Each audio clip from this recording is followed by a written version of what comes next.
Throughout the galaxy, the Jedi were viewed as feared and skilled warriors. It was said that a single Jedi could take over 1,000 battle droids single-handedly, and during the Clone Wars, they proved this to not only be true, but to be an understatement. Mace Windu was said to have killed over 100,000 battle droids, and Ahsoka Tano also killed a shocking amount, that being 4 million. But why then were the Jedi killed so easily during Order 66? Let's first look at how and why the Jedi did not sense the Order. This is due to a lot of reasons, starting off at their holy temple. Now you'd expect the Jedi temple to be built on some sort of light side nexus, but that couldn't be further from the truth. The Jedi temple was actually built on top of an ancient Sith temple and a dark side nexus, severely diminishing their ability to sense darkness, and also clouded their vision most of the time, as we've seen with Yoda. And following that, the Jedi did not sense the clones turning on them due to the clones not doing it out of hatred or anger, but rather due to the inhibitor chips forcing them to do it. The clones were basically as much in the dark as the Jedi were, or in canon at least. In Legends, the clones knew about Order 66, and even the Jedi did too, but chose to not act on it, because there was also a very similar order to execute the Chancellor, so the Jedi just thought this would never happen. But how wrong they would be. And while on the topic of Legends, the clones did not have any inhibitor chip on their head, but rather Order 66 was taught to them at a very young age, so the code was engraved into them, sort of like muscle memory.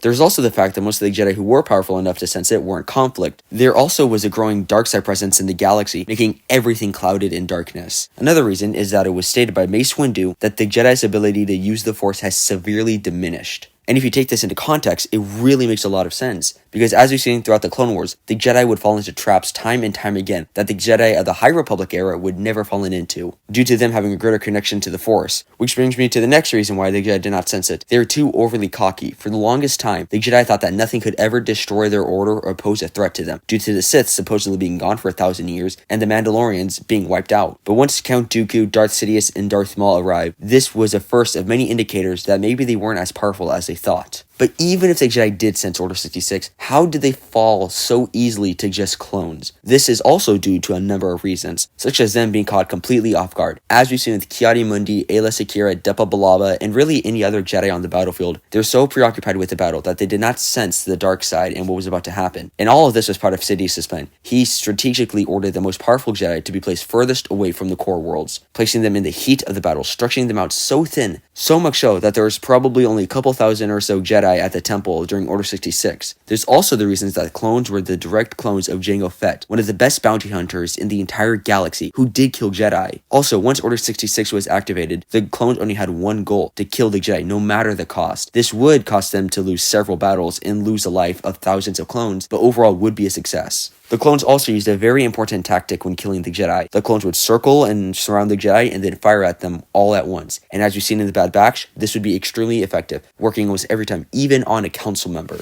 But now that we've discussed how the clones were able to kill the Jedi so easily, let's now talk about how the Jedi at the temple, at their home, were defeated so easily. Even if there's only a couple thousand Jedi, they should still be able to defend their home, right? Well, let's look how it played out. The Jedi were caught completely off guard before the temple guards could lock down the entire temple, even warn the Jedi, which does confuse some people. Where were the temple guards? Well, most of them would actually already be dead or fighting for their lives at this time, due to the Grand Inquisitor killing most of them. He would lead them all to a separate part of the temple and then would kill them all, leaving the temple practically defenseless. Also, a large majority of the inhabitants inside of the temple were younglings, Padawans, and knights. And from what we know, there was only one council member inside of the temple at the time, that being Shakti. And from the deleted footage of Revenge of the Sith, we do know that she would eventually meet her demise at the hands of Lord Vader, rendering the temple completely defenseless. But even if there was more Jedi Masters there, it wouldn't have mattered, due to Anakin Skywalker being there to kill them all. And my final reason for why the Jedi were killed so easily is because they were simply not trained for anything like this. At the time of the Clone Wars, the galaxy was at peace for over 1,000 years, with only a few wars here and there. And due to this, the Jedi had no need to practice any lightsaber forms that required them to deflect blaster bolts or to prepare for lightsaber to lightsaber combat. I mean, the Sith were destroyed after all, right? This would prove to be a deadly mistake for the Jedi, because at the time of the Clone Wars, they became so weak because even a single bounty hunter could take on 2 Jedi Masters at the same time, Obi-Wan Kenobi and Quinlan Vos, who arguably were some of the strongest Jedi in the Order. This just goes to show how weak the Jedi became, making their downfall all the less shocking and all the more predictable. And after Order 66, those who did survive the purge would continuously be hunted down by the new power in the galaxy, the Empire led by Darth Vader. and in the shows, we finally get to see how the Jedi were killed or turned to the dark side. The Inquisitors would never hunt alone unless they were very strong, and would use the Jedi's compassion against them to lure them out, as we see with Kanan and Ezra, who after finding out there's a possibility that Jedi Master Luminara Unduli is still alive, took that chance and tried to save her, but would almost cost them their life. In short, there's a lot of factors that played into why the Jedi were killed so easily, such as them being caught completely off guard, them being preoccupied, them having clouded judgment, not being trained for war, etc. Looking back on it now, it's not hard to see why and how the Jedi were killed so easily. But now that we've answered that, we are left with one more question. How were the Jedi forgotten so easily? I mean, they were around for thousands of years. How could they be forgotten in the span of less than 2 decades? But that's a video for another day. It's a shame to see these Guardians that were once nearly undefeatable become so weak that bounty hunters could kill them. But luckily, Luke's Jedi Order would succeed where the previous one had failed. His order was much stronger than the one before it. And with that, I've discussed how and why the Jedi were killed so easily. I really hope you enjoyed today's video. Make sure to like and subscribe to stay tuned for any upcoming Star Wars videos I have planned. Make sure to comment down below who your favorite Jedi is. And with that, my fellow Star Wars nerds, may the Force be with you.